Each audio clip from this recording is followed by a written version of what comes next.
Assalamualaikum warahmatullahi wabarakatuh. Selamat datang di channel Kang Selamat.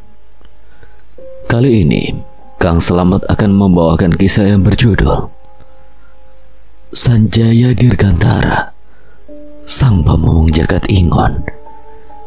Cerita ini ditulis oleh Ristori, dan sebelum kita masuk ke ceritanya, buat kalian yang belum subscribe channel ini, tekan tombol subscribe-nya terlebih dahulu dan tekan tombol notifikasinya agar kalian tidak ketinggalan cerita terbaru dari Portal Dimensi. Gak usah berlama-lama lagi, langsung saja kita masuk ke ceritanya. Sanjaya Dirgantara, Sang Pamomong Jagat Ingon. Si pengumura dewa Sampaya Kamira tetap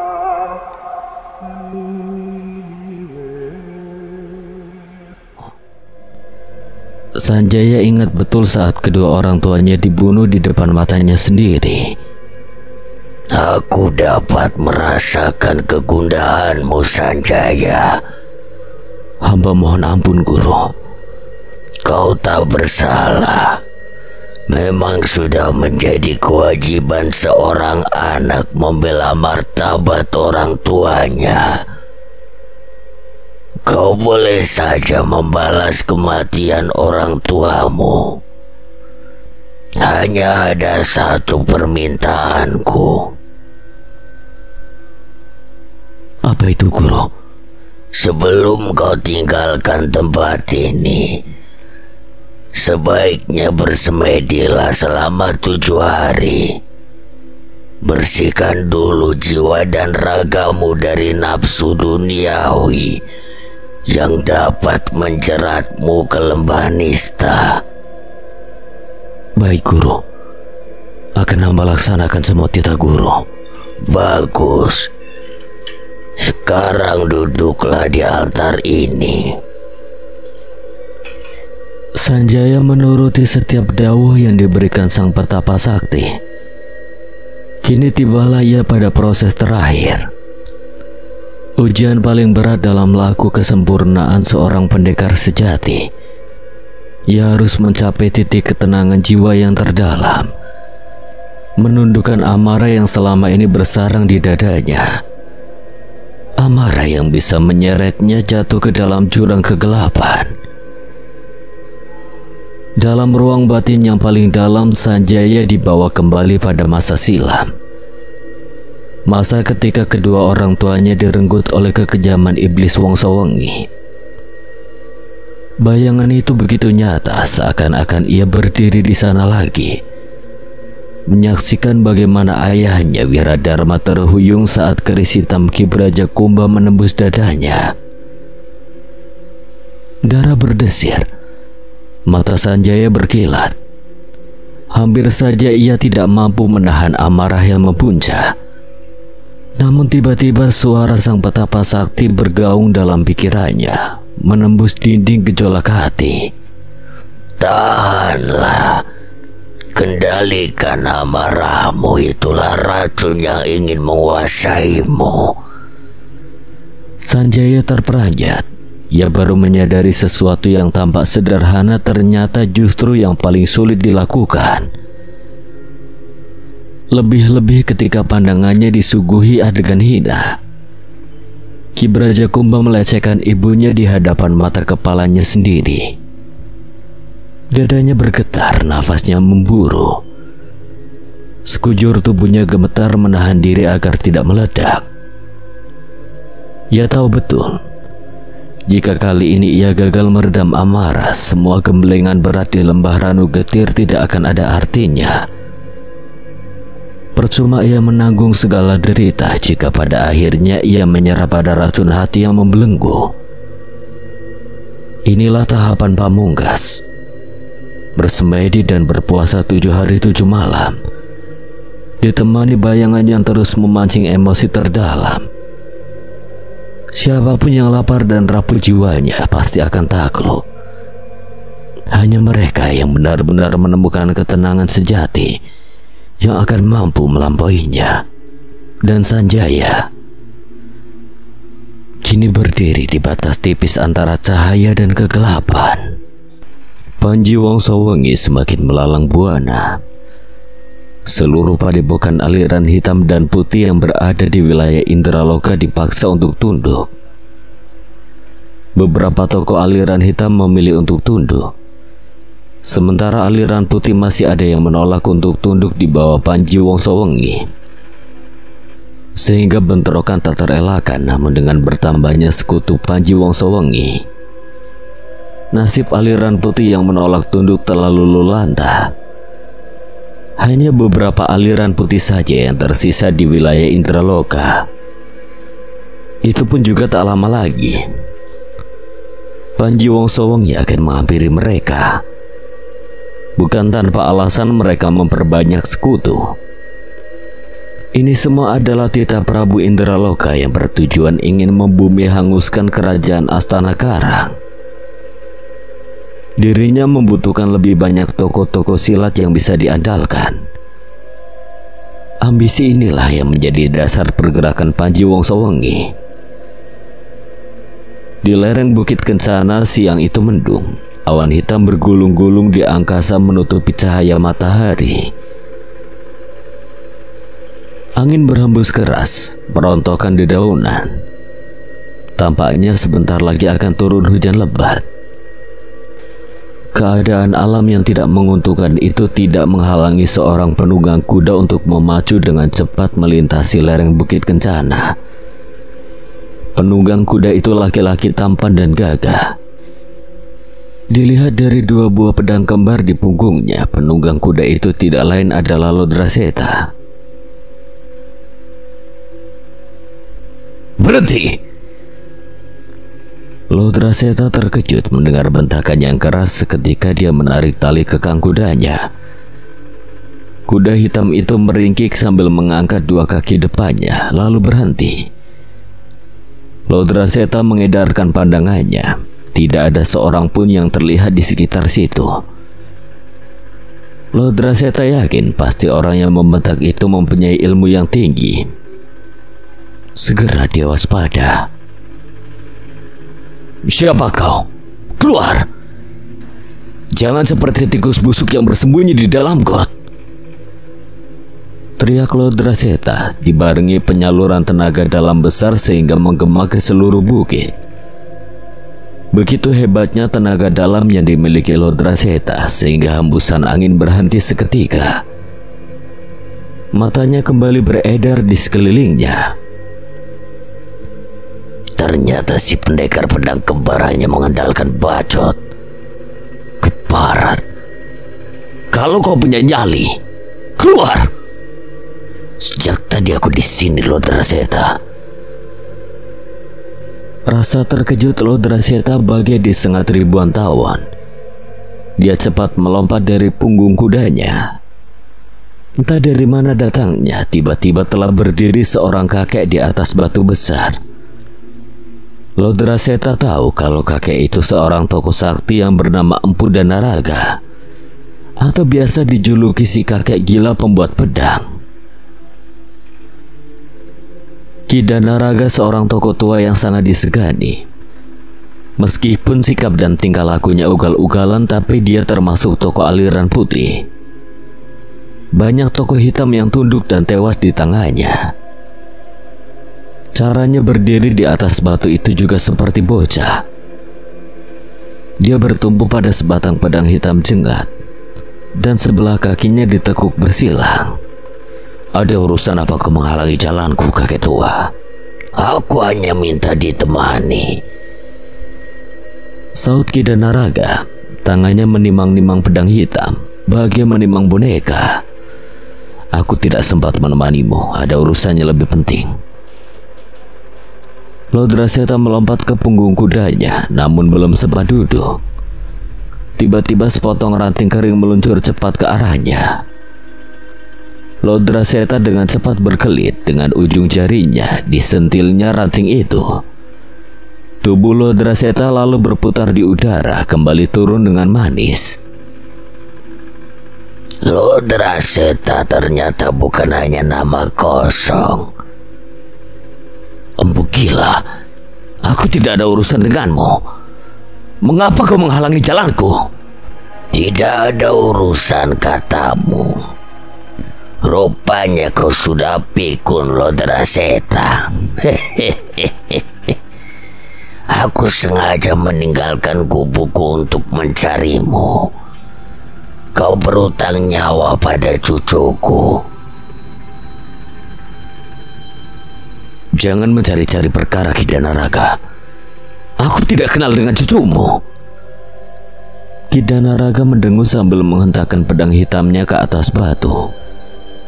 Dengan cepat dia melompat ke arah Lodraseta. Batu yang terkena hantaman pedang hitam tadi berderak, lalu hancur luluh seperti tepung. Lodraseta terperanjat melihat kehebatan kakek tua itu. Ia melihat jelas kalau pedang tadi hanya dihentakkan satu kali. Hentakannya pun biasa saja, namun hasilnya sangat mengejutkan. Batu sebesar kerbau hancur jadi serpihan. Sungguh luar biasa tenaga dalam dan pedang hitam Kidanaraga. Tidak mustahil pedang hitam itu merupakan senjata pusaka ampuh dan dahsyat. 3 tahun bukan waktu yang lama, Lodraseta. Apa kau sudah lupa dengan peristiwa 3 tahun yang lalu di Padepokan Pasir Putih? Tentu saja Lodraseta tidak lupa. Padepokan Pasir Putih adalah tempat pertama dia menunaikan tugas yang diberikan oleh Ki Brajakumba.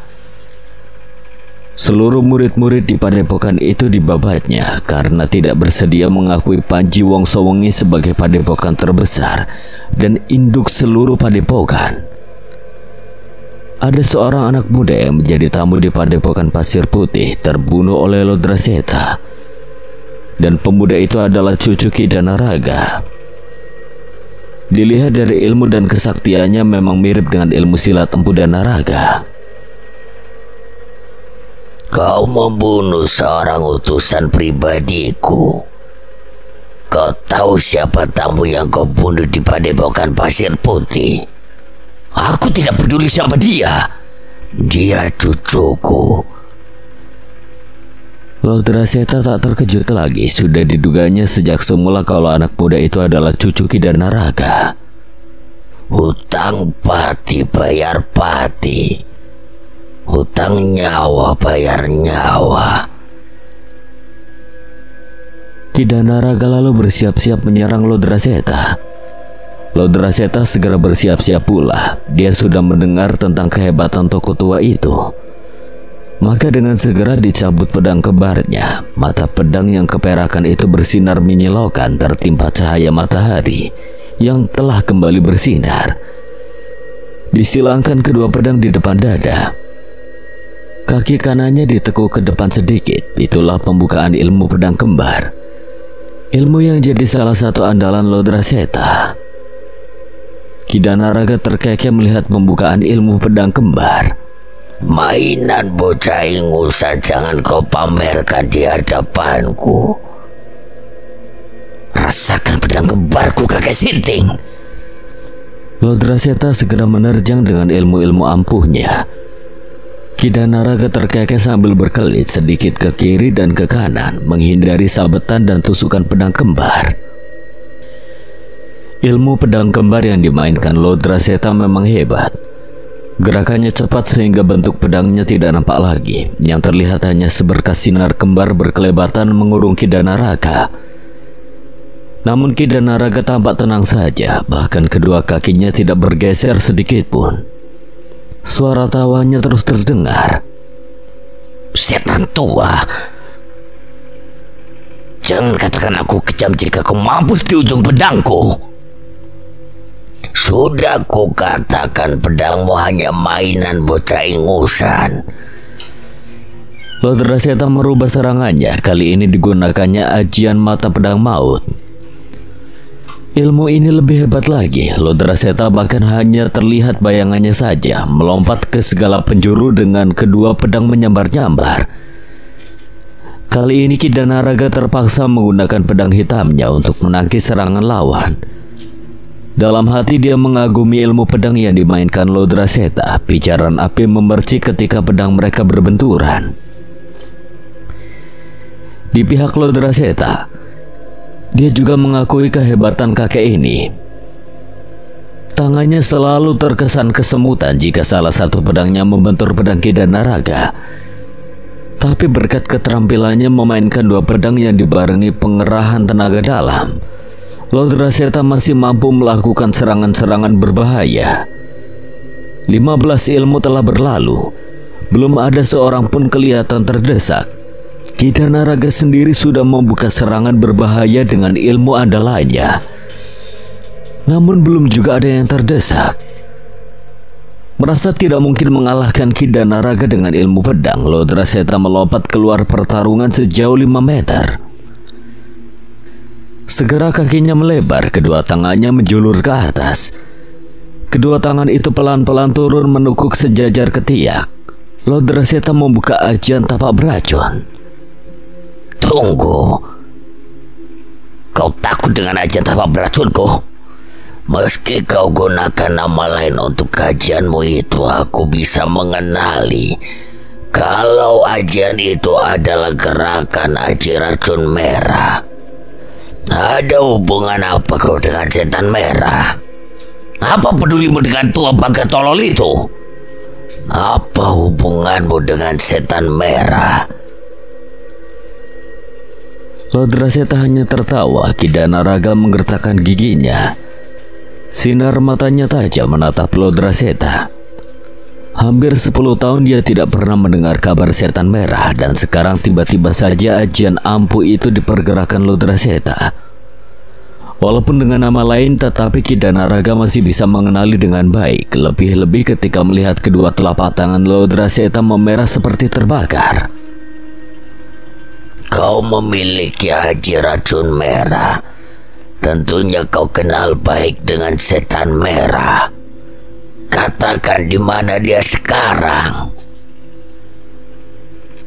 Dia sudah mati. Ethan, jangan main-main Lodraseta. Siapa yang main-main? Dia sudah mati setelah menurunkan ajian racun merah padaku. Jadi kau muridnya. Kalau benar kau mau apa? Setan busuk. 10 tahun aku menunggu, ternyata dia sudah mati. Sia-sia semua yang kulakukan selama 10 tahun. Lodraseta mengerutkan keningnya. Dia tidak mengerti kenapa Kidanaraga seperti menyesali kematian setan merah. Adakah hubungan istimewa antara dua orang itu? Di mana kuburannya? Untuk apa kau ketahui? Aku harus tahu kuburannya. Tak seorang pun boleh tahu. Setan alas. Lodraseta terkejut setengah mati melihat perubahan paras Kidanaraga. Seluruh wajah kakek itu mendadak menjadi hitam legam bagi arang. Tanpa disadari, Kidanaraga mengerahkan Aji Kalamurko. Satu ajian yang sangat dahsyat dan belum ada yang bisa menandinginya hingga saat ini.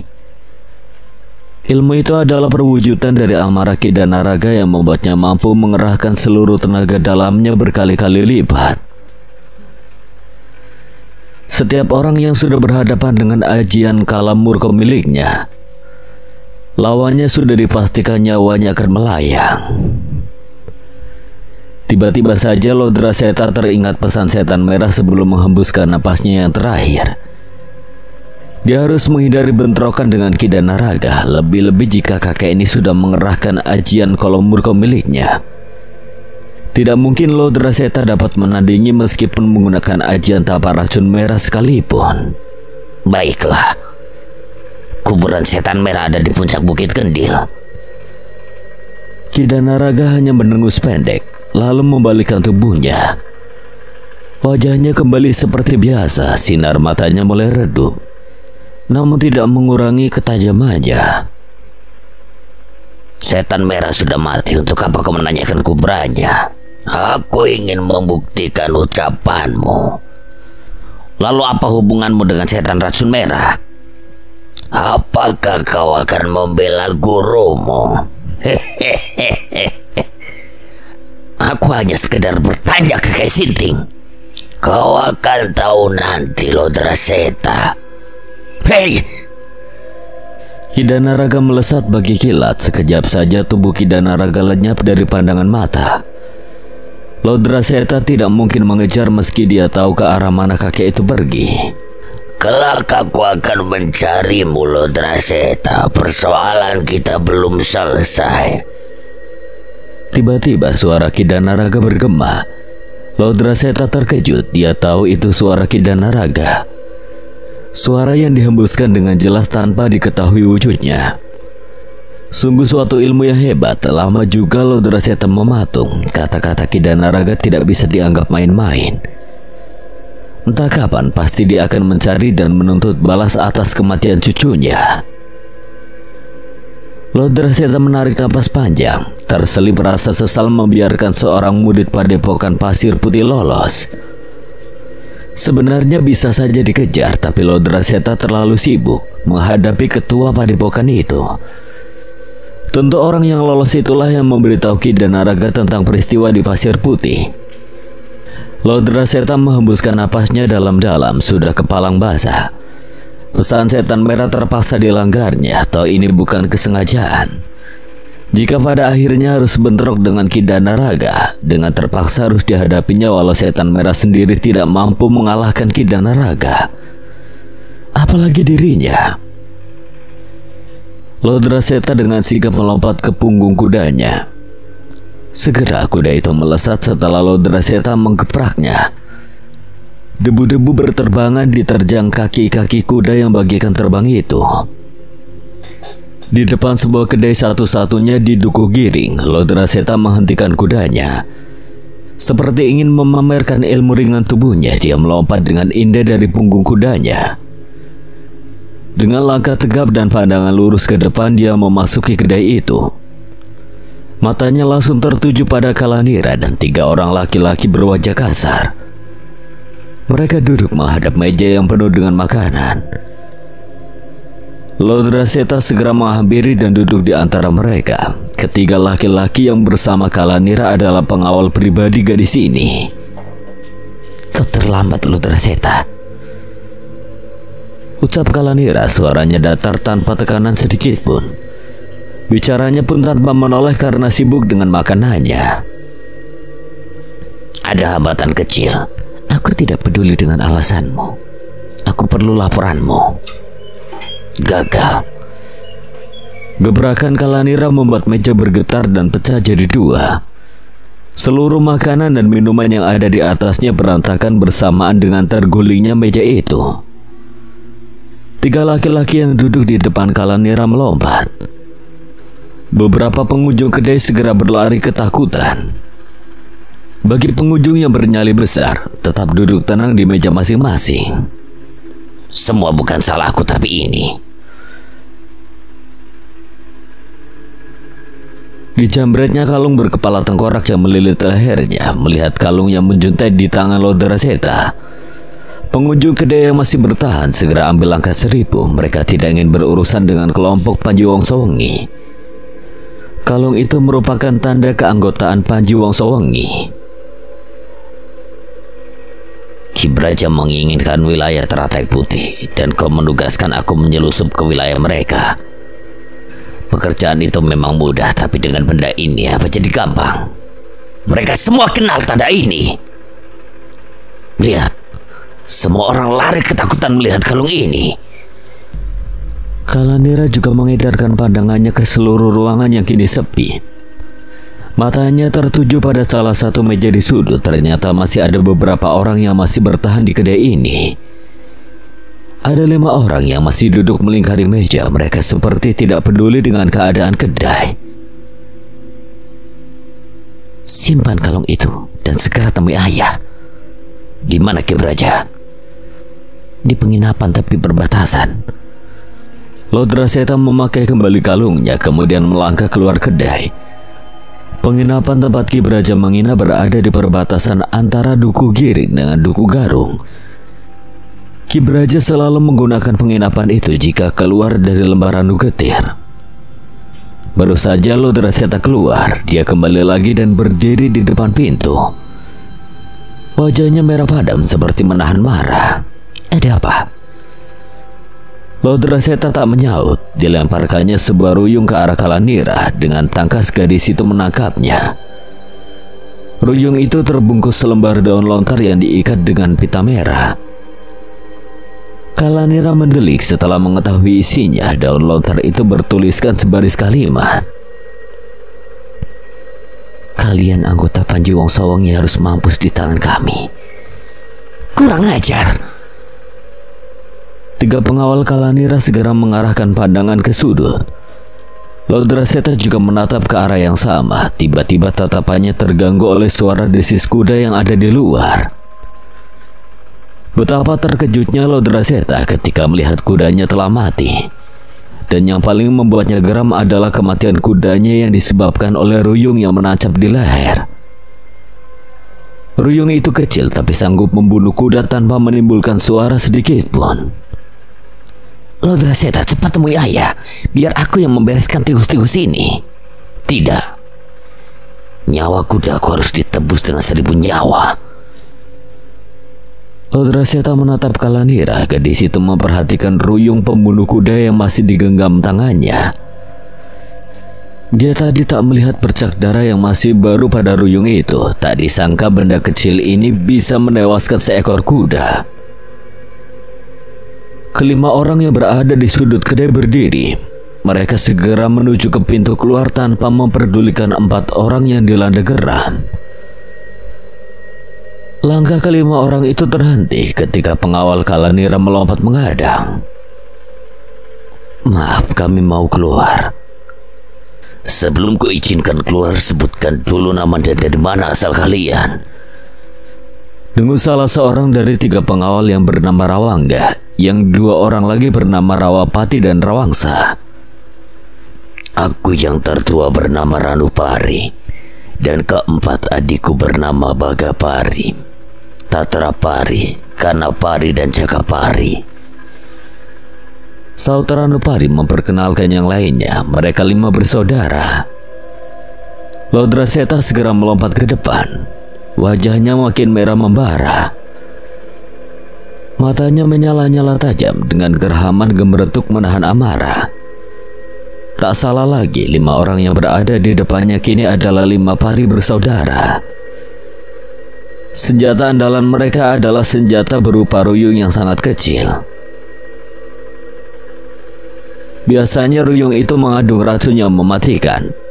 Pantas saja kalau kudanya mati seketika tanpa menimbulkan suara. Sebenarnya bukan ruyung kecil itu saja yang menjadi andalan mereka berlima. Mereka juga ahli ilmu pedang di samping ajian-ajian kesaktian lainnya yang tidak bisa dianggap remeh. Kalian harus membayar nyawa kudaku. Berapa harga kudamu? Setan, nyawa kalian berlima belum cukup mengganti kudaku. Apakah kudamu lebih berharga dari nyawamu sendiri? Lodraseta tidak dapat lagi menahan amarahnya. Segera dicabutnya pedang kembarnya. Keluarkan senjata kalian. 3 pengawal Kalanira pun telah siap dengan senjata masing-masing. Berupa rantai baja murni berkepala bola berduri. Mereka berlompatan mengurung 5 pari bersaudara. Hanya Kalanira saja yang tetap tenang berada di tempatnya. Matanya malah mengamati ruyung di tangannya. Mampus kau! Bentak Lodraseta seraya menyerang Ranupari dengan pedang kembar. Ranupari berkelit menghindari serangan dahsyat itu. Bersamaan dengan itu 3 pengawal Kalanira pun telah menyerang 3 dari 5 pari bersaudara. Pertempuran 1 lawan 1 berlangsung sengit di dalam kedai. Dalam sekejap saja keadaan kedai menjadi berantakan. Masing-masing menggunakan ilmu andalan dan berusaha menjatuhkan lawan secepatnya. Tetapi mereka semua adalah tokoh-tokoh yang punya nama dalam rimba persilatan. Yang terlihat kini hanya bayang-bayang yang berkelebat ke setiap arah. Kalanira yang tengah mengamati ruyung kecil tiba-tiba terkejut. Dia merasakan sambaran angin melesat ke arahnya. Dengan sigap gadis ini melenting ke udara sehingga desiran angin hanya lewat di bawah kakinya. Ternyata desiran itu berasal dari sebuah ruyung yang dilepaskan oleh Tatrapari yang belum kebagian lawan. Pengecut. Secepat kilat ruyung yang berada di tangannya dilemparkan ke arah Tatrapari. Dengan sigap pula Tatrapari menangkap kembali ruyung yang meluncur deras itu dengan jari dan memasukkannya ke dalam jubah. Tatrapari segera melesat menerjang Kalanira.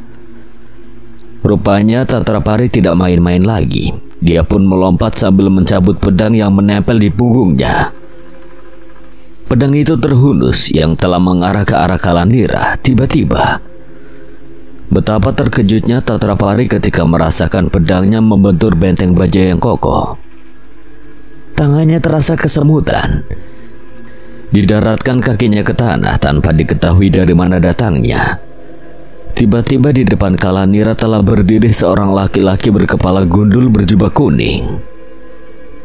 Biarkan aku yang memberi pelajaran pada bocah telengas ini, Kalanira, kata laki-laki gemuk berkepala gundul yang tidak lain adalah Rudrabaya, sang pendeta murtad. Kalanira hanya mengangguk. Sebagai putri ketua Panji Wongsowengi, dia harus bisa bersikap sebagai pemimpin yang dapat menunjukkan kewibawaan diri agar disegani lawan maupun kawan. Rupanya pendeta cebol sudah jadi anjing berajikumba. Jangan banyak omong, bocah setan. Keluarkan seluruh kesaktianmu. Menghadapimu cukup dengan ini, ucap Tatrapari sambil mengepalkan tangan kirinya, sedangkan tangan kanannya memasukkan pedang ke dalam sarungnya di punggung. Sombong.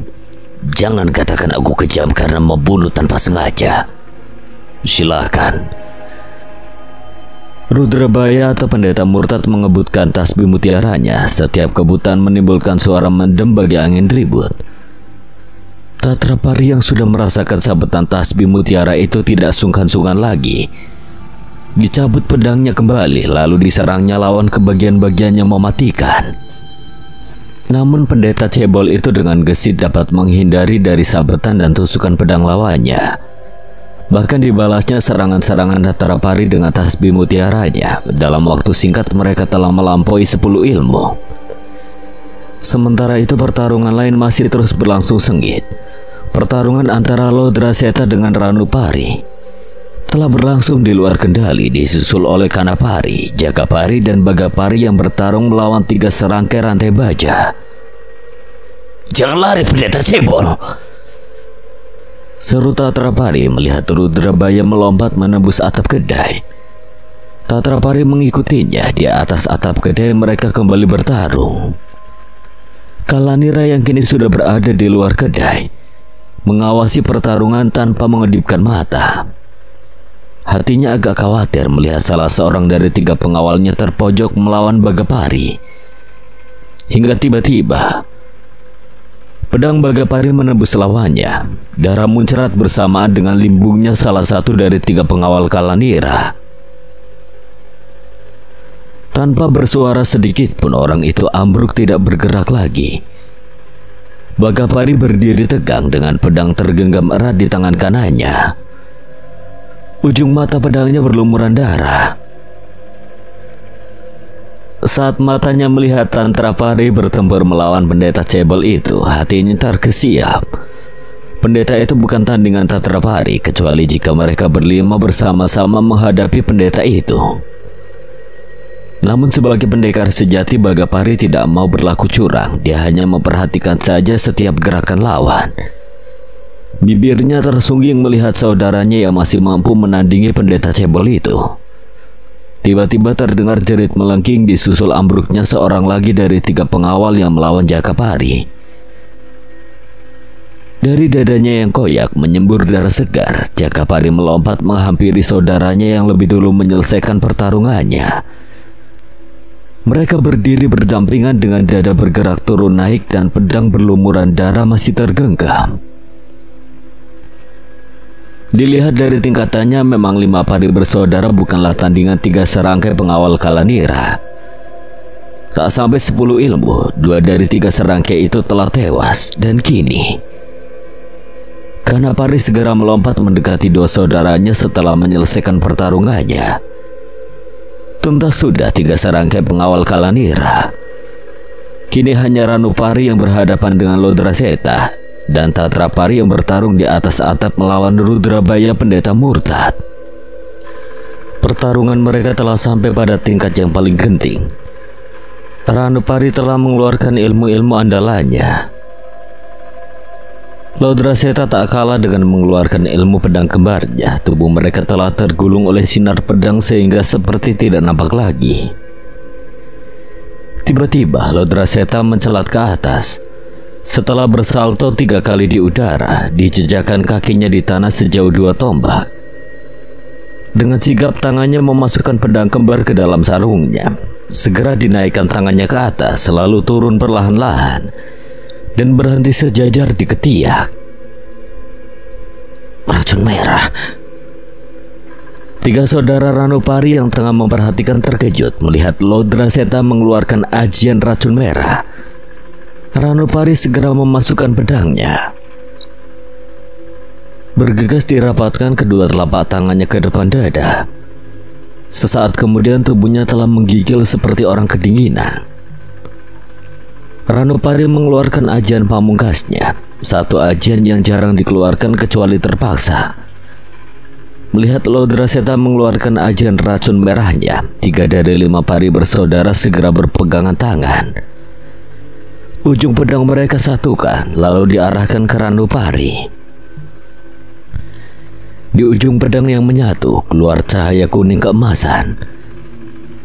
Cahaya itu segera menerpa Ranupari. Tiba-tiba tubuh Ranupari bergetar dan secara perlahan-lahan berubah menjadi keemasan.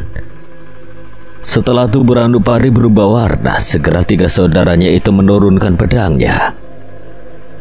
Bukan hanya Lodraseta yang terkejut, Kalanira pun terkesiap melihat ilmu yang dikeluarkan 5 pari bersaudara.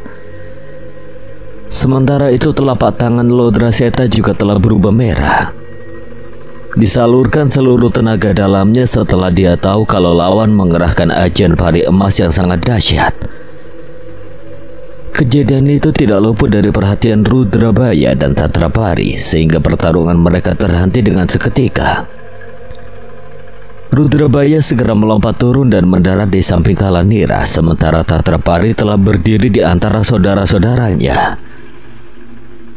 Dengan satu teriakan melengking, Lodraseta melompat bagi kilat menyambar menerjang Ranupari. Bersamaan dengan itu Ranupari pun tidak kalah gesitnya. Tubuhnya melompat menerjang. Dalam sekejap mereka bertemu di udara. Ledakan dahsyat pun terjadi ketika 2 telapak tangan mereka bertemu. Tubuh Lodraseta terlontar ke belakang dengan keras. Dia lalu dengan cepat bangkit. Lain halnya dengan Ranupari, tubuhnya hanya terdorong sedikit dan dengan mulus kakinya terjejak di tanah. Edan, dengus Lodraseta saat melihat lawannya masih segar bugar. Keluarkan seluruh kesaktianmu, Lodraseta. Mendengar hal itu, muka Lodraseta merah padam. Ilmu andalannya ternyata tidak berarti apa-apa bagi Ranupari. Bahkan hampir saja dirinya sendiri yang roboh. Baru kali ini ditemukan lawannya begitu tangguh dan mampu menandingi racun merah yang sangat dibangga-banggakannya.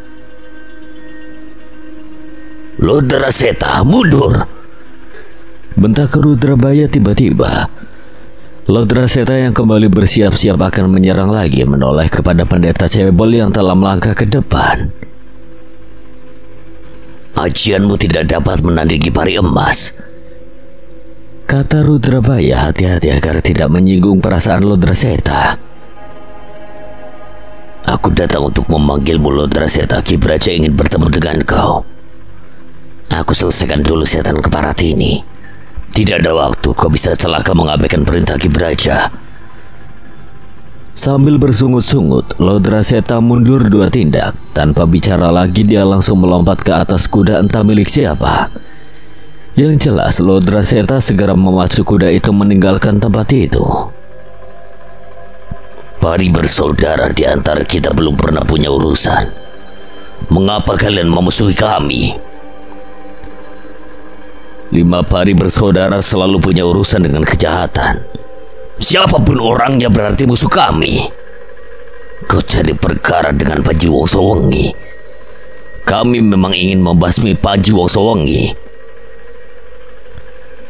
Setan kutul, kau tahu siapa Panji Wongsowengi? Tidak peduli siapa, yang jelas Panji Wongsowengi harus lenyap dari muka bumi. Setan alas, mulutmu harus dibungkam. Aku ingin memotong lidahmu yang busuk, Pendeta Cebol. Jaga ucapanmu itu, bocah-bocah edan. Setelah berkata demikian, Pendeta Cebol itu segera menyerang 5 pari bersaudara sekaligus. Dia tidak sungkan-sungkan lagi mengeluarkan ilmu-ilmu andalannya. 5 pari bersaudara harus hati-hati menghadapi pendeta murtad ini. Dengan segera mereka menggunakan ilmu barisan Dewa Pari yang mengandalkan kekompakan dan kerjasama yang baik. Rudrabaya diserang dari 5 penjuru dengan arah yang mematikan. Serangan datang dari berbagai gelombang laut, silih berganti tanpa henti. Sungguh hebat ilmu barisan Dewa Pari. Satu serangan belum tuntas sudah disusul dengan serangan lain. Begitu seterusnya. Pendeta Cebol itu terlihat kewalahan menghadapi serangan yang saling susul-menyusul itu. Beberapa kali dia harus jatuh bangun menghindari serangan yang beruntun. Keringat membasahi wajah dan tubuhnya. Tidak ada kesempatan untuk keluar dari kepungan yang rapat itu. Seakan-akan setiap celah telah tertutup rapat. Hati pendeta Cebol itu mulai getir. Dalam waktu yang tidak lama 20 serangan berlalu. Namun demikian Rudrabaya belum bisa menyentuh lawannya. Bahkan selalu saja datang serangan dari arah lain. Rudrabaya benar-benar kewalahan. Dikuras seluruh tenaga dan kepandaiannya. Kini digunakannya ilmu tasbih sakti memecah batu. Ternyata ilmu itu juga tidak menolong banyak. Semua serangan Rudrabaya patah sebelum mencapai tujuan. Dia segera menggantinya dengan ilmu andalan lain yang lebih dahsyat, tapi juga tidak berarti apa-apa. Rudrabaya hampir putus asa. 5 pari bersaudara seakan-akan dapat mengetahui kelemahan ilmu-ilmunya. Setan, ilmu apa yang mereka gunakan? Di tengah keputusasaan Rudrabaya, tiba-tiba saja serangan-serangan 5 pari emas mendadak ngawur. Hal ini membuat pendeta Cebol itu keheranan. Matanya melirik Kalanira. Gadis itu juga tengah keheranan tak mengerti. Rasa heran juga menghinggapi 5 pari bersaudara. Setiap gerakannya dilancarkan ke arah Rudrabaya, seperti terhalang oleh benteng kokoh yang tidak terlihat. Mundur! Teriak Ranupari tiba-tiba. Seketika 5 pari bersaudara berlompatan mundur. Pedang mereka tetap melintang di depan dada dengan kedua kaki tetap kokoh menjejak tanah. Rudrabaya tiba-tiba terkejut melihat anak muda telah berdiri di sampingnya. Anak muda itu mengenakan baju putih tanpa lengan, rambutnya yang panjang diikat ke belakang. Sebuah kalung melingkar di lehernya, celananya hanya sebatas lutut. Kumal sekali keadaannya, namun berwajah tampan dan kulit putih bagi pualam. Pemuda itu adalah Sanjaya yang telah menyelesaikan semedinya di Gua Tabir Lembah Ranu Getir. Hati Sanjaya merasa tidak tega melihat laki-laki tua dikeroyok 5 orang bersenjata pedang. Dia tidak tahu kalau laki-laki tua itu adalah seorang tokoh dari golongan hitam. Hati Sanjaya yang masih polos belum bisa membedakan mana kawan dan mana lawan. Kenapa mereka sampai mengeroyok kakek? Mereka ingin membunuhku. Sekejap saja dia mampu mengukur kepandaian anak muda ini. Otaknya yang dipenuhi akal licik segera memanfaatkan kehadiran Sanjaya yang polos itu. Apa salah kakek? Mereka ingin mengambil putriku. Pandangan Sanjaya segera terarah pada Kalanira yang berdiri agak jauh. Hatinya tergetar ketika melihat gadis itu. Kalanira yang mendengar pembicaraan itu hanya tersenyum dalam hati. Sudah dapat ditebak maksud Rudrabaya. Diam-diam hatinya tergetar juga melihat ketampanan Sanjaya. Sebaiknya kakek pulang saja, biar saya urus orang-orang jahat ini. Terima kasih, tapi ini urusanku, biar ku selesaikan sendiri. Anak muda, mikir. Aku tidak ada urusan denganmu. Maaf, aku tidak bisa membiarkan kekejaman dan kejahatan berlangsung di depan mataku. Siapa yang jahat? Siapa yang kejam? Dengus Ranupari gusar. Dia sudah dapat menebak akal bulus Rudrabaya. Sanjaya menatap lurus pada Ranupari dan adik-adiknya. Kemudian ditatapnya pendeta cebol yang masih berdiri di sampingnya. Kalanira, cepat pulang, nanti ayah menyusul.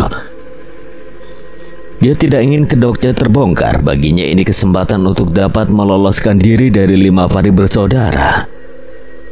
Bagaimanapun dia sadar tidak akan mampu menghadapi 5 pari bersaudara sekaligus. Baik ayah. Sanjaya kagum melihat ketangkasan gadis itu dari cara melompat dan melarikan kudanya dengan cepat. Kalanira tahu kalau perintah itu hanya siasat saja. Makanya dia menuruti saja perintah itu. Dan lagi dia memang tahu kalau pendeta cebol tidak sanggup lagi melawan 5 pari bersaudara. Perintah itu juga bisa jadi satu tanda kalau dia harus segera melapor kepada ayahnya Ki Braja. Pendeta licik, hadapi aku.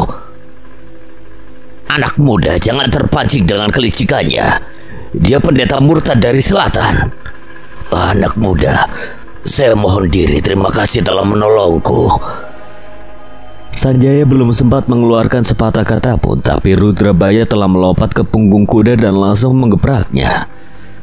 Kuda tinggi besar itu meluncur cepat, sebentar saja sudah jauh meninggalkan tempat itu. Setan licik. Anak muda, siapa kau sebenarnya? Kenapa kau membantu pendeta murtad itu? Aku Sanjaya. Aku tidak bisa melihat kekejaman berlangsung di depan hidungku. Jakapari tersenyum mendengar kata-kata polos itu. Dia memasukkan pedang ke dalam sarungnya. Dihampirinya Sanjaya yang tetap berdiri di tempatnya. Senyum masih terkembang di bibir Jakapari. Dia bisa maklum kalau anak muda ini masih hijau dalam dunia persilatan. Sanjaya mengerenyitkan alisnya. Dia tidak mengerti kenapa orang yang semula dikira jahat justru berkata lemah lembut dan tidak menunjukkan permusuhan. Bahkan mereka semua memasukkan pedangnya kembali. Apakah salah penilaiannya? Kami 5 bersaudara dengan julukan 5 pari emas. Kami berasal dari Bukit Kendil, sedangkan pendeta gundul itu bergelar pendeta murtad. Sudah lama dia kami cari untuk kami hentikan sepak terjangnya yang tidak berperi kemanusiaan. Sanjaya menatap 5 orang yang berdiri di depannya satu persatu. Seakan-akan ia ingin memastikan kalau dia tadi salah menilai. Julukan pendeta murtad pernah dibacanya dari salah satu buku yang ada di Gua Lembah Randu Getir. Nama itu tercantum berikut nama-nama lain yang termasuk dalam golongan hitam. Tetapi Sanjaya belum yakin sebab nama pendeta murtad sudah lenyap di tangan petapa sakti 100 tahun yang lalu. Apakah orang tua cebol gundul itu murid yang kini malang melintang di rimba persilatan dengan nama yang sama? Jakapari, sebaiknya kita bicara di tempat lain saja. Jakapari mengangguk. Dia mengerti maksud saudaranya. Sebentar lagi tentu kelompok Panji Wongsowengi akan datang. Tanpa banyak bicara, 5 pari bersaudara berlompatan ke atas punggung kuda masing-masing. Ayo Sanjaya, kita pergi dari sini. Terima kasih. Ketika Jakapari akan membuka mulutnya, Sanjaya telah lebih dulu mencelat dan lenyap seketika dari pandangannya. Begitu cepatnya sehingga 5 pari bersaudara terkesiap. Kemana Sanjaya pergi? Senja telah merayap menjadi malam. Udara dingin, angin berhembus agak kencang. Dinginnya udara malam menjadi tak terasa di dalam sebuah ruangan yang terang benderang oleh cahaya obor. Sebuah kedai makan yang telah penuh oleh orang-orang dari berbagai golongan masing-masing di mejanya. Di salah satu sudut yang remang-remang, duduk Sanjaya menghadap ke meja kecil. Hanya ada sebuah teko tanah liat di atas mejanya. Matanya selalu mengawasi orang-orang yang keluar masuk kedai makan ini. Di kedai ini pun menyediakan kamar-kamar untuk menginap. Mata Sanjaya tertuju pada salah satu meja yang jauh di depannya. Tampak Kalanira duduk dikelilingi 4 orang laki-laki. Sanjaya sama sekali tidak tahu kalau keempat laki-laki itu dari golongan hitam. Mereka adalah Ki Durmanggala atau berjuluk kakek merah. Duduk di sampingnya adalah Lodraseta. Di samping kanan Kalanira duduk seorang wanita dengan dandanan menor, persis seperti badut. Wanita itu dijuluki Nyai Asmaradara. Sebenarnya wanita ini cantik, tubuhnya pun menggiurkan. Karena dandanannya yang berlebihan, maka wanita ini jadi kurang simpatik. Kemudian yang seorang lagi wanita tua, rambutnya yang putih digulung ke atas.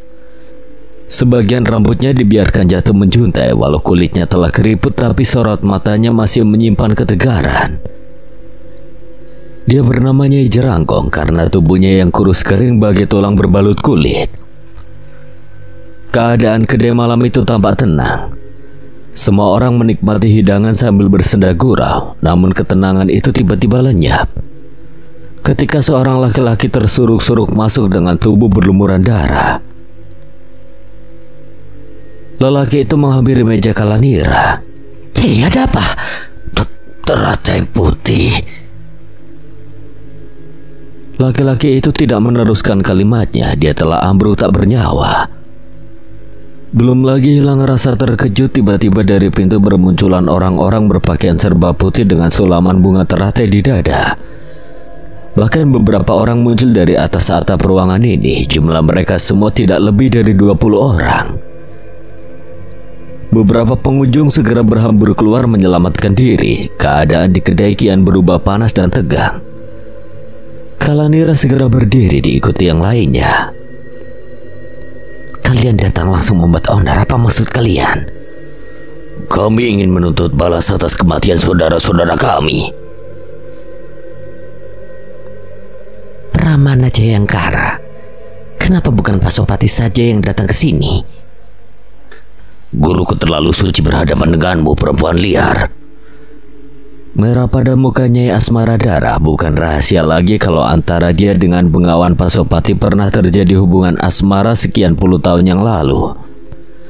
Waktu mereka masih remaja, sekarang mereka bermusuhan. Nyai Asmaradara yang dahulu bernama Nyai Prabawati memang bukan gadis baik-baik. Dalam usia yang masih belia, Nyai Prabawati telah berpengalaman menghadapi laki-laki. Tentu saja, Pasopati kecewa setelah mengetahui kelakuan Nyai Prabawati. Pasopati sendiri telah kalah membunuh orang tua Nyai Prabawati karena merasa ditipu. Kedua orang tua Nyai Prabawati telah menjebaknya untuk menikahi Nyai Prabawati yang kedapatan telah mengandung. Dari peristiwa itulah bibit permusuhan tumbuh subur. Mereka telah bersumpah akan membabat habis semua keturunan masing-masing. Oleh sebab itulah mereka tidak menikah lagi sampai sekarang. Nyai Prabawati sendiri makin liar, terlebih setelah dia mendapatkan gembelengan dari seorang petapa tua yang sakti. Mungkin otaknya memang telah dirasuki iblis. Nyai Prabawati yang semula berjanji akan hidup baik-baik telah membunuh petapa itu dengan licik setelah dia menguasai seluruh ilmunya. Bocah sombong, kau tahu dengan siapa kau berhadapan? Nenek-nenek tak tahu diri yang merasa masih muda. Nyai Asmaradara tidak dapat lagi menguasai amarahnya yang memuncak sampai ke ubun-ubun. Dengan sigap dia melompat dan menerjang Pramana.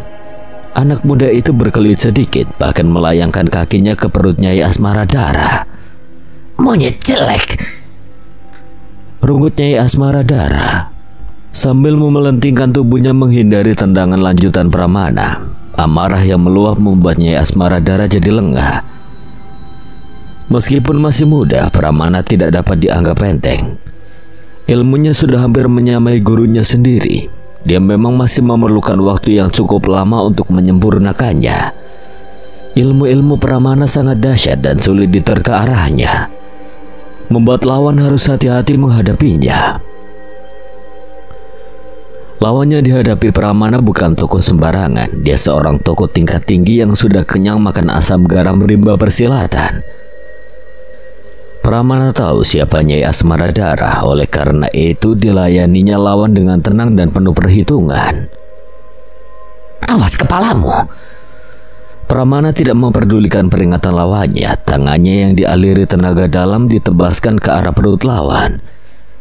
Dan memang benar teriakan tadi hanya tipuan belaka. Justru sasaran sebenarnya adalah perut. Nyai Asmaradara terperanjat, cepat-cepat ditarik tangannya. Sungguh tak disangka kalau Pramana mengetahui gerak silanya, sehingga dapat ditebak arah mana yang dituju. Belum hilang rasa herannya, tiba-tiba Pramana menyerang secara beruntun. Wanita ini makin terkesiap, dengan cepat dilentingkan tubuhnya mundur 1 tombak.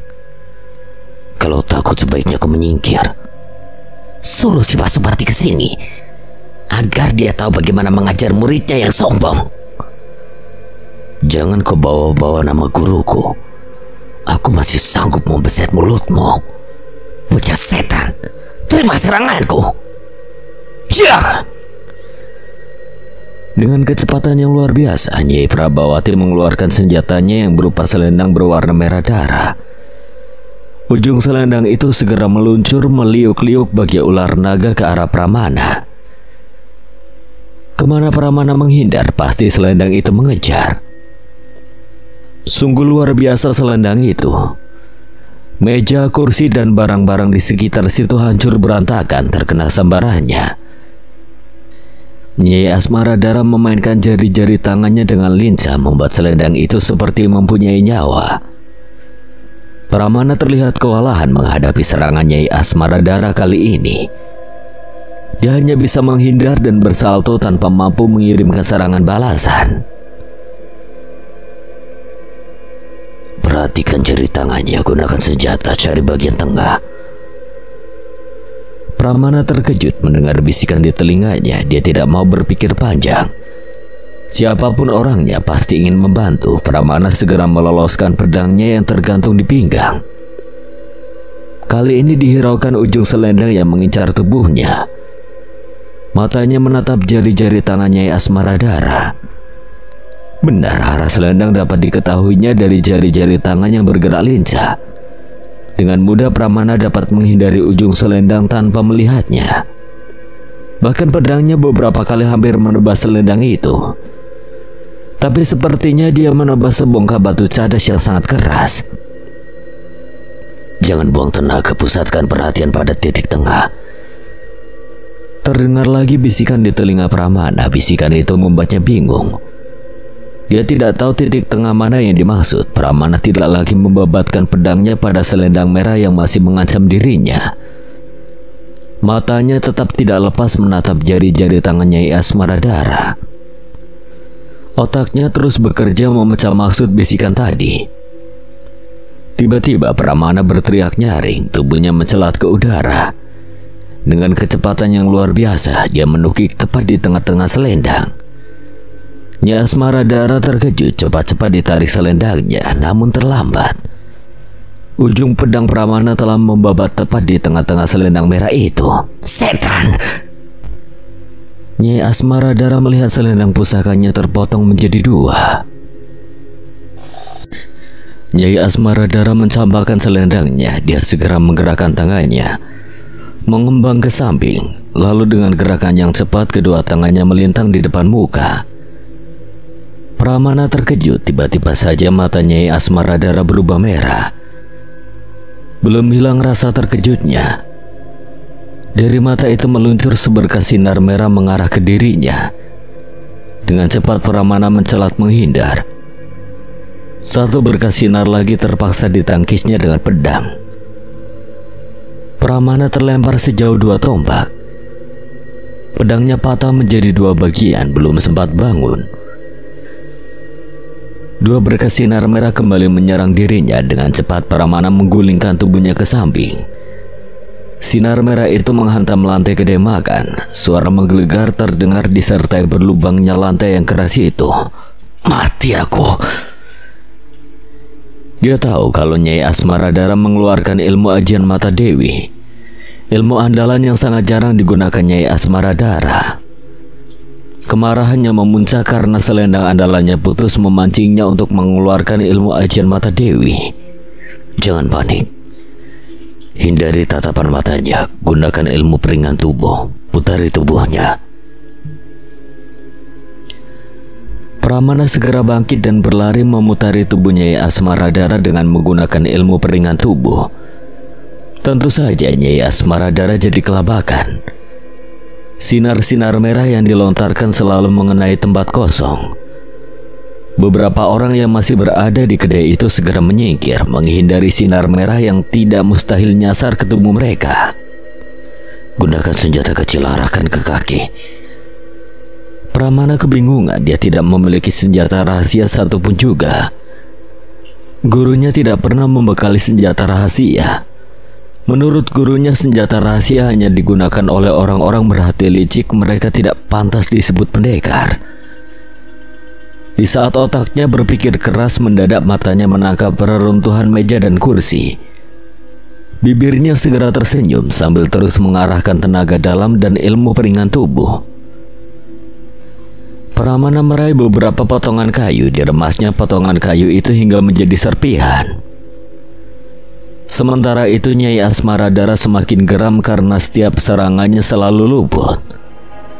Setiap kali dia memaksa Pramana untuk menatap matanya, pemuda itu selalu memalingkan wajahnya. Nyai Asmaradara semakin sulit karena pengaruh ilmu ajian mata Dewi tidak mempengaruhi Pramana. Awas kaki! Teriak Pramana. Tiba-tiba Nyai Asmaradara terkejut. Kayu-kayu kecil berterbangan mengarah ke kakinya. Setan belang, monyet bodoh! Nyai Asmaradara mengumpat habis-habisan. Kayu-kayu kecil yang dilemparkan Pramana dengan pengerahan tenaga dalam membuat wanita itu sibuk berlompatan ke sana kemari. Lebih-lebih Pramana melemparkannya sambil berlarian mengitari tubuhnya. Konsentrasi Nyai Asmaradara terpecah. Pada saat Nyai Asmaradara tengah repot dengan serangan itu, tiba-tiba meluncur sebuah bayangan merah menahan arah lari Pramana. Seketika kayu-kayu kecil yang terlontar ke arah kaki Nyai Asmaradara terhenti bersamaan dengan terhentinya lari Pramana. Di depan anak muda itu sudah berdiri seorang kakek tua berjubah merah. Kakek merah, kau melanggar aturan. Tidak ada aturan dalam rimba persilatan. Kakek merah terkekeh menyeringai, matanya yang merah bagai mata elang menatap tajam Pramana. Biar aku yang menghadapi orang tua tidak tahu diri ini, Kakang. Tiba-tiba melompat seorang pemuda ke tengah-tengah arena pertempuran. Seorang anak muda berkulit putih dan bertubuh ramping.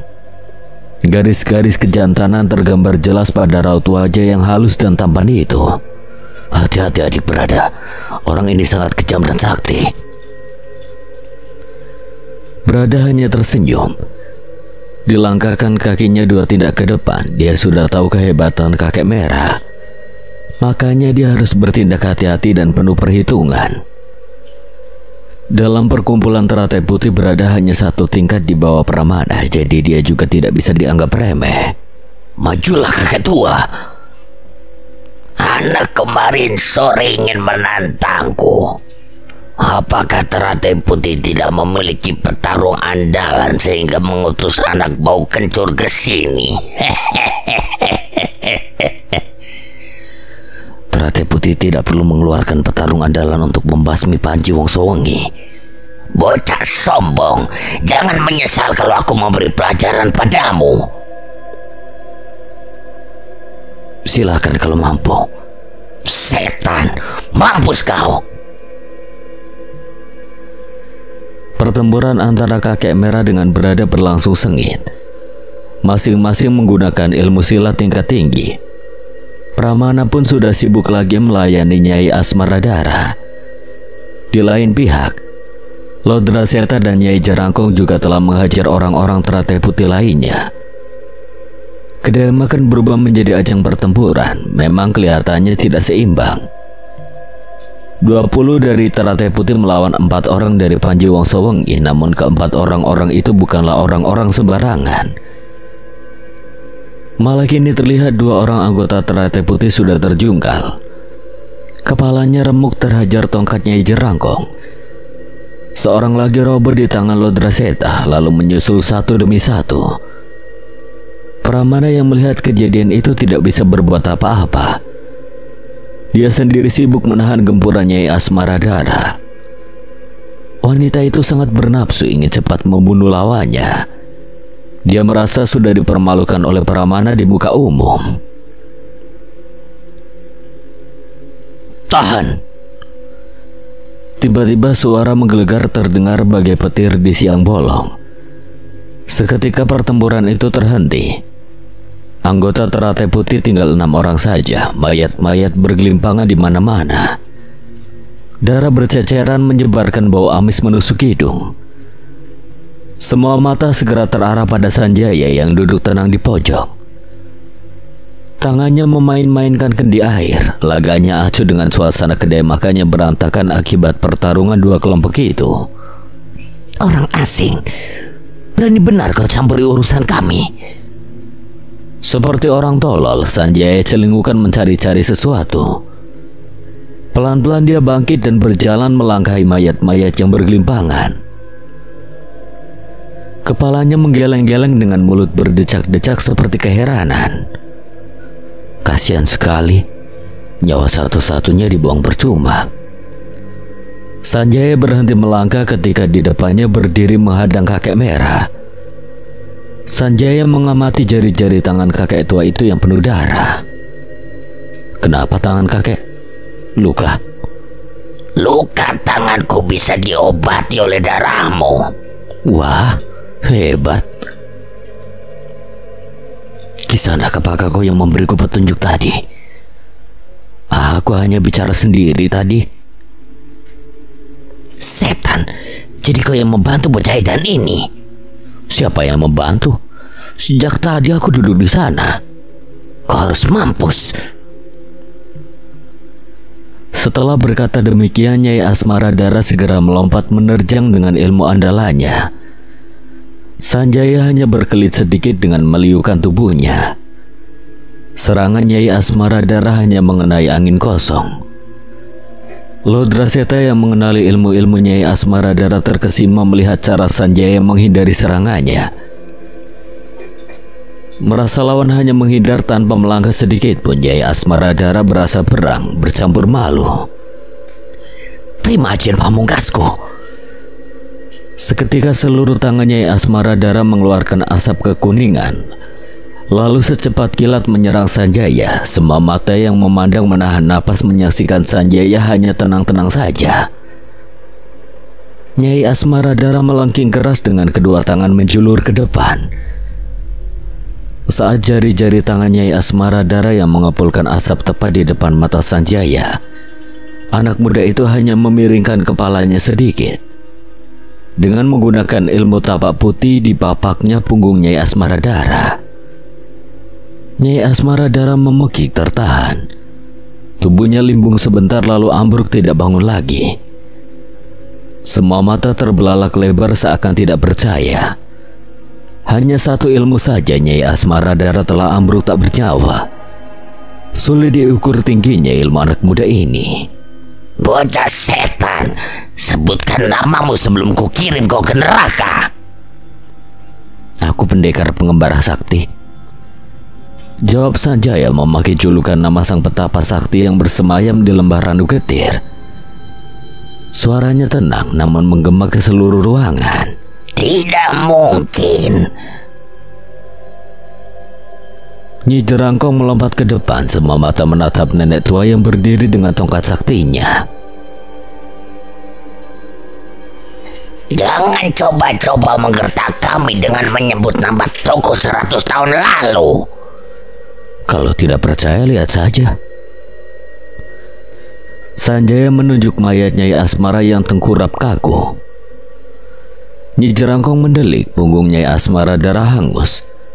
Ada bekas telapak tangan yang menghitam di punggung Nyai Asmaradara. Jelas itu adalah salah satu hantaman ilmu tapak putih. Ilmu yang menjadi identitas sang pengembara sakti yang tidak lain dan tidak bukan adalah petapa sakti lembah Ranugetir. Dan kini ilmu maut itu dimiliki seorang pemuda yang mengaku sebagai pengembara sakti. Bagaimana nenek tua? Percaya? Mustahil.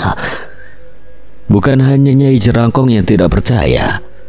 Kakek Merah pun demikian. Dua tokoh tua ini pernah mendengar sepak terjang pengembara sakti meski pada saat itu mereka belum dilahirkan. Kehebatan dan kesaktian pengembara sakti pernah menjadi buah bibir di mana-mana. Semua orang selalu mengharapkan kemunculannya jika terjadi kerusuhan dan kejahatan. Kini pengembara sakti itu muncul kembali di tengah dunia persilatan yang goncang. Apakah ini pertanda Panji Wongsowongi akan menghadapi sandungan? Nyi Jerangkong, mari kita hadapi bocah dungu ini, seru kakek merah atau Kidur Manggala. Setelah selesai kata-katanya, Kidur Manggala segera menyerang Sanjaya dengan ilmu-ilmu mautnya. Diikuti oleh Nyai Jerangkong dengan ilmu-ilmu andalannya. Nyali Sanjaya tidak gentar sama sekali dikeroyok oleh dua tokoh sakti itu. Dia kelihatan tenang-tenang saja berkelit menghindari serangan-serangan dahsyat dan beruntun. Gerakan-gerakan Sanjaya memang cepat dan luar biasa sehingga membingungkan lawan. Serangan-serangan dua tokoh sakti itu selalu menemui tempat kosong. Maaf. Bersamaan dengan itu tangan Sanjaya berkelebat cepat dan tepat mendarat di dada Nyai Jerangkong dan Kidur Manggala. Nyai Jerangkong hanya mengeluh pelan, kakek merah pun meleguh hampir bersamaan. Secara bersamaan pula dua tubuh tokoh itu ambruk dan tidak berkutik lagi. Di dada mereka tergambar sebuah tapak tangan yang menghitam. Sekali lagi Sanjaya berhasil merobohkan dua tokoh sakti sekaligus hanya dalam satu ilmu saja.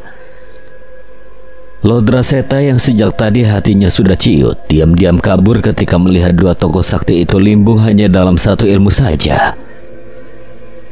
Kalanira pun tidak nampak batang hidungnya lagi, entah sejak kapan dia minggat. Terima kasih Tuan Pendekar telah menolong kami. Pramana segera menghormat diikuti Barada dan 4 anggota Teratai Putih yang tersisa. Sanjaya hanya tersenyum lalu menepuk pundak Pramana. Tuan Pendekar sangat hebat. Panji Wongsowongi pasti bisa ditumpas. Boleh saya tahu siapakah saudara-saudara semua? Kami murid-murid perguruan Teratai Putih. Kami ditugaskan untuk membendung gerakan liar Panji Wongsowongi. Siapa Panji Wongsowongi? Gerombolan liar dan jahat. Mereka membunuh siapa saja yang menantangnya. Sudah banyak tokoh aliran hitam yang bergabung dengan mereka. Saat ini Panji Wongsowongi boleh dikatakan hampir menguasai rimba persilatan di wilayah Indraloka. Pemimpinnya seorang tokoh sakti yang sulit dicari tandingannya. Pemimpinnya bernama Ki Braja Kumbah yang lebih dikenal dengan julukan Iblis Wongsowongi. Iblis Wongsowongi. Seketika itu pula terlintas dalam benaknya peristiwa 20 tahun lalu.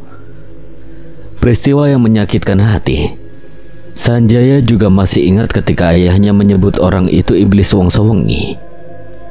Orang itukah yang membunuh kedua orang tuanya? Ki Braja Kumbah tinggal di perbatasan lembah Ranugetir bersama gerombolannya. Apakah orang itu bersenjatakan keris hitam? Benar Tuan Pendekar. Sanjaya tersenyum, matanya berbinar-binar. Dia telah digodok selama 20 tahun di lembah Ranugetir. Ditambah bersemedi dan berpuasa selama 7 hari 7 malam di Gua Tabir Ranugetir. Dengan demikian seluruh jiwanya sudah bersih dari rasa dendam dan angkara murka. Telah nyata bahwa iblis lembah Wongsowongi atau Ki Braja Kumbah yang membunuh orang tuanya. Tetapi hati Sanjaya sedikit pun tidak terbakar api dendam. Jiwanya sudah bersih dari nafsu duniawi. ingin disatroninya kediaman Panji Wongsowengi, tetapi tidak untuk balas dendam. Niatnya semata-mata hanya untuk membasmi segala bentuk kejahatan. Tuan Pendekar. Sanjaya menghentikan langkahnya yang telah sampai pada pintu keluar kedai.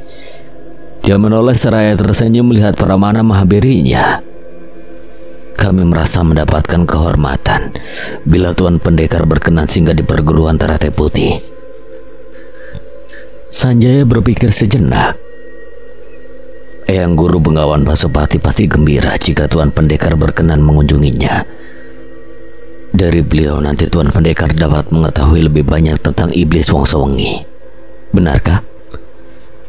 Tanya Sanjaya dengan polos tanpa pernah curiga terhadap siapapun. Dalam hati sebenarnya Sanjaya senang memenuhi undangan itu yang tentu segalanya terjamin. Eyang Bengawan Pasopati seorang yang bijak. Beliau pasti senang jika penolong kami berkenan singgah walau hanya sebentar. Baiklah, aku pun senang mendapatkan sahabat. Betapa gembiranya Pramana karena penolong yang dikaguminya berkenan menerima undangannya. Segera diperintahkan adik-adik seperguruannya menyiapkan kuda. Sebentar kemudian 7 ekor kuda sudah dipacu meninggalkan kedai, menembus kegelapan malam. Sanjaya yang tidak pernah menunggang kuda membuatnya sedikit grogi, namun ketika agak jauh meninggalkan kedai, dia sudah mulai terbiasa. Bibir Sanjaya tersenyum-senyum. Pramana selalu memacu kudanya di samping kiri Sanjaya dan berada di samping kanannya. Sanjaya bagai pembesar yang diapit kiri kanan, 4 kuda lain mengiringi dari belakang. Sanjaya sangat cerdas, hanya sebentar saja dia telah mampu menunggang kuda dengan baik. Pada akhirnya dirasakannya bahwa menunggang kuda hampir tidak ada bedanya dengan menunggang ular putih. Apakah masih jauh? Menjelang pagi baru sampai. Sanjaya mengeluh dalam hati, sebabnya dia harus menunggang kuda semalaman. Namun keluhan itu tidak ditampakkannya. Dia tetap saja tersenyum sambil bertanya macam-macam. Banyak yang ditanyakannya, terutama tentang seluk-beluk dunia persilatan yang masih asing baginya. Pramana dengan senang hati menjawab. Dijelaskannya setiap pertanyaan Sanjaya dengan lemah lembut. Sesekali Barada menambahkan jika penjelasan kakak seperguruannya dirasakan belum lengkap. Semakin banyak Sanjaya bertanya, semakin banyak yang diketahui tentang gambaran rimba persilatan sekarang ini. Sanjaya bagaikan seorang bayi yang baru lahir ke dunia. Dia masih perlu belajar banyak mengenai dunia berpetualang sambil bertanya pada siapa saja yang berbaik hati memberi keterangan kepadanya, seperti layaknya murid-murid perguruan Teratai Putih. Matahari baru saja menunjukkan sinarnya saat Sanjaya dan rombongan murid Teratai Putih tiba di perguruan Teratai Putih. Mereka disambut oleh murid-murid yang sedang berlatih di teras padepokan. Beberapa bahkan tampak murung saat melihat yang kembali hanya tersisa 6 orang dari 20 orang murid yang mencari Panji Wongsowengi. Namun yang jadi pusat perhatian adalah pemuda tampan yang diapit Pramana dan berada bagi pembesar. Seorang kakek berjubah putih dengan tongkat di tangannya melangkah keluar dari bangunan yang paling besar.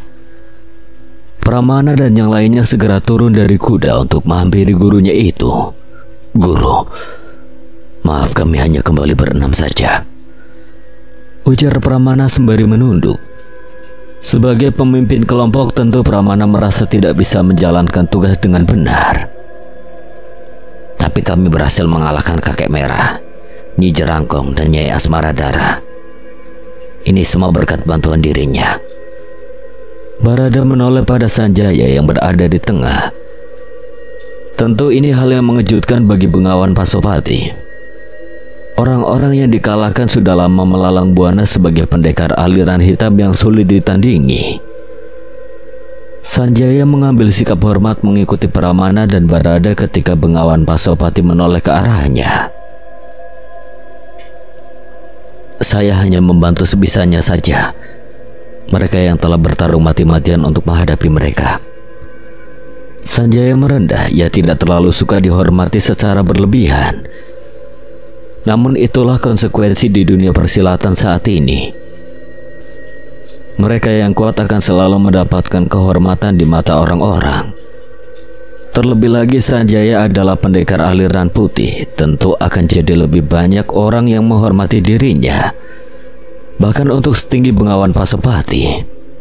Aku sangat berterima kasih karena dirimu sudah membantu murid-muridku. Aku berutang nyawa denganmu. Bengawan Pasopati memberi hormat pada Sanjaya. Akan tetapi ditahan oleh Sanjaya untuk tidak menundukkan kepala. Sanjaya sudah mempelajari sopan santun dari buku-buku peninggalan Petapa Sakti. Tak seharusnya yang tua memberi hormat pada yang muda. Sudah memang menjadi kewajiban kita sebagai manusia untuk saling tolong-menolong. Bengawan Pasopati tersenyum melihat sikap budi pekerti Sanjaya yang sudah jarang ditemui selain murid-muridnya. Diajaknya Sanjaya masuk ke dalam pendopo untuk melanjutkan pembicaraan di dalam. Sanjaya benar-benar mendapatkan jamuan seperti orang penting yang berkunjung ke kediamannya. Bengawan Pasopati menyediakan banyak makanan dan bercerita banyak mengenai dunia persilatan saat ini. Terutama mengenai Panji Wongsowengi yang menjadi pusat perkumpulan tokoh-tokoh aliran hitam. Mereka menjadi anjing peliharaan kerajaan Indraloka untuk memperbanyak sekutu. Tidak hanya itu saja, para bangsawan yang menjadi kaki tangan kerajaan Indraloka juga menjadikan mereka pesuruh untuk mencari tumbal. Sanjaya dibuat terkejut saat mendengar kata penumbalan. Meski dirinya belum begitu mengerti, namun di beberapa buku peninggalan Petapa Sakti,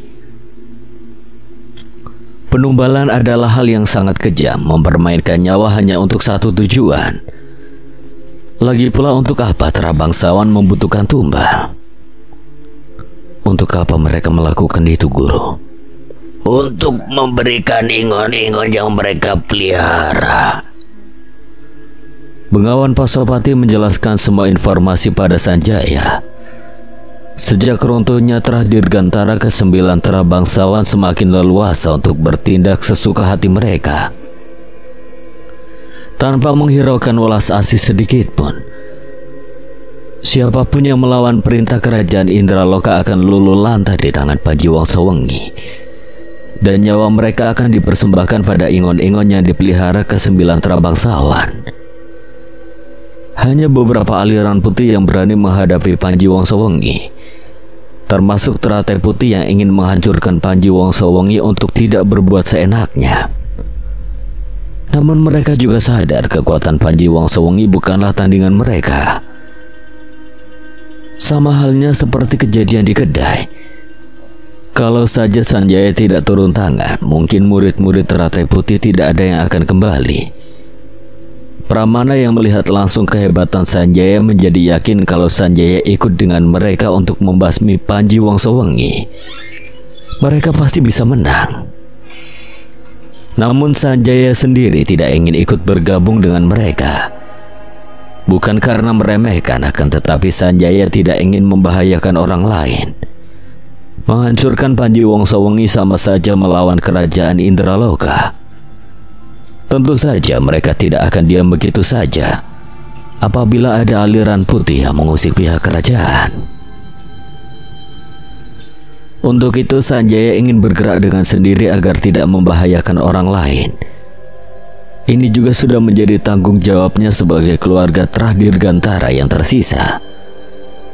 Ia memang tidak mengatakan hal itu pada Bengawan Pasopati dan murid-muridnya.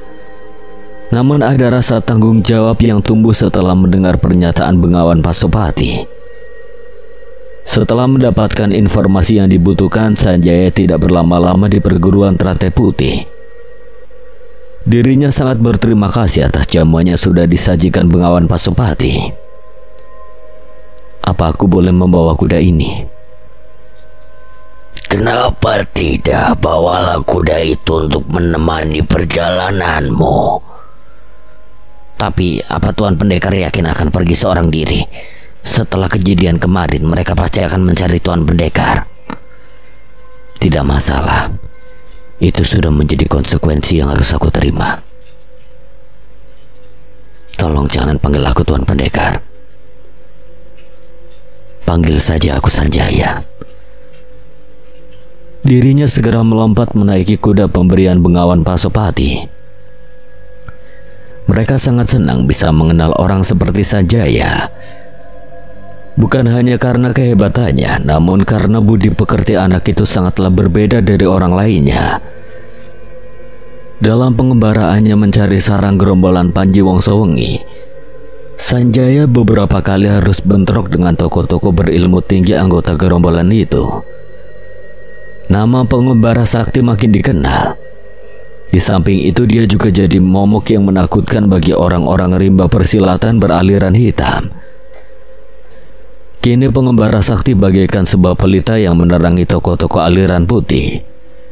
Dalam waktu singkat namanya sudah terpatri erat di hati semua orang. Bahkan Kalanira sendiri tidak pernah melupakan pendekar tampan itu. Dalam pandangan pertamanya dia merasa sedikit kasmaran. Makanya tiap kali Sanjaya bentrok dengan orang-orang Panji Wongsowengi, dia tidak ingin melibatkan diri. Dia seperti menghindar dari kemungkinan bentrok. Sanjaya menarik tali kekang kudanya ketika melewati pinggir hutan dadakan. Telinganya yang tajam tiba-tiba mendengar denting senjata beradu. Nyata bahwa suara itu berasal dari suatu pertarungan. Sanjaya segera melompat dari kudanya dengan menggunakan ilmu Nogotirto. Tingkat tubuhnya telah melesat dengan cepat menuju arah datangnya suara pertempuran. Bagai ular mengintai mangsanya, Sanjaya dari balik pepohonan telah melihat seorang wanita dikeroyok 3 laki-laki bersenjatakan tongkat. Sanjaya bergegas menghampiri dan berdiri di pinggir arena pertarungan. Segera dikenalinya wanita itu yang ternyata adalah Kalanira. Tapi siapakah 3 laki-laki yang mengeroyoknya?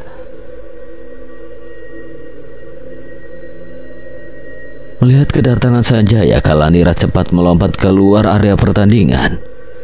Dihampirinya Sanjaya dan berlindung di belakang tubuh pemuda itu. Tolong, mereka dari Panji Wongsowengi. Mendengar ketiga orang itu dari Panji Wongsowengi, Sanjaya segera menerjang ketiga orang itu yang masih bingung tidak mengerti. Mereka tidak bisa berbuat apa-apa. Sekejap saja ketiga orang itu telah bergelimpangan akibat ilmu tapak putih. Terima kasih kau telah menolongku. Kenapa kau bisa bentrok dengan mereka? Aku merasa tertipu masuk gerombolan Panji Wongsowengi. Aku ingin keluar tapi mereka malah ingin membunuhku. Cerita Kalanira yang bersandiwara. Dalam hatinya tersenyum karena rencananya berjalan mulus. Terpaksa dikorbankannya 3 anggota Panji Wongsowengi demi mencapai keinginan merebut hati pendekar tampan ini. Setiap hari dia selalu terbayang wajah tampan Sanjaya. Hati Kalanira makin hari makin tersiksa bila Laudraseta selalu mencari muka di depan ayahnya untuk mendapatkan dirinya. Siapakah ketiga orang itu? Mereka 3 pendekar bersaudara dari utara. Tadi mereka mencoba memperkosaku. Binatang. Untung kau cepat datang, kalau tidak mungkin aku sudah mati. Kau akan kemana sekarang? Aku tidak tahu, sejak kecil aku hidup sendirian. Sanjaya menarik napas panjang. Dirasakan ada persamaan nasib dengan gadis ini. Namun Sanjaya tidak menyadari kalau dia tengah masuk dalam perangkap yang dibuat Kalanira. Bukan perangkap nyawa, tapi perangkap asmara. Sanjaya memang polos. Dia memang belum banyak mengalami lika-liku kehidupan yang mungkin dapat menjeratnya. Apalagi Kalanira memang cantik. Aku ikut kamu ya. Jangan. Seumur hidupnya baru kali ini dia disentuh oleh wanita seketika jantungnya berdetak keras. Kenapa? Aku Kalanira yang berpengalaman menghadapi laki-laki segera memanfaatkan kegugupan Sanjaya. Dengan cepat dipangutnya bibir Sanjaya. Tentu saja pemuda ini gelagapan. Keringat dingin mengucur deras. Inilah rasa takutnya yang pertama. Cepat-cepat dilepaskan pelukan Kalanira dan lompat 2 tindak ke belakang. Kalanira memandang dengan senyum menggoda. Kau pendekar gagah dan tampan. Aku tertarik saat pertama kali melihatmu. Kau memang cantik, aku juga suka, tapi... Sanjaya tidak meneruskan kata-katanya. Kenapa kita tidak bercinta? Bercinta? Sanjaya meneguk ludahnya sendiri, mendadak tenggorokannya terasa kering. Kalanira tersenyum melihat kegugupan Sanjaya. Diletakkannya pedang yang bertengger di punggungnya dengan gerakan yang indah. Tangannya melolosi pakaian satu persatu. Sanjaya kian tidak menentu perasaannya. Celaka! Tercecer sudah seluruh pakaian Kalanira di rerumputan. Tubuh indah dan putih mulus itu kini terbuka tanpa selai benang pun menutupi. Kakinya terayun mendekati Sanjaya, namun mendadak pemuda itu mencelat ke belakang, lalu berlari sekencang-kencangnya menggunakan ilmu peringan tubuh. Hei, tunggu! Baru kali ini ada pria yang menghindar saat melihat keindahan tubuhnya. Sanjaya telah lebih cepat menghilang di balik rimbun pohon. Kalanira menghantamkan kakinya dengan kesal, bergegas dikenakan pakaiannya kembali, lalu berlari cepat ke arah Sanjaya pergi.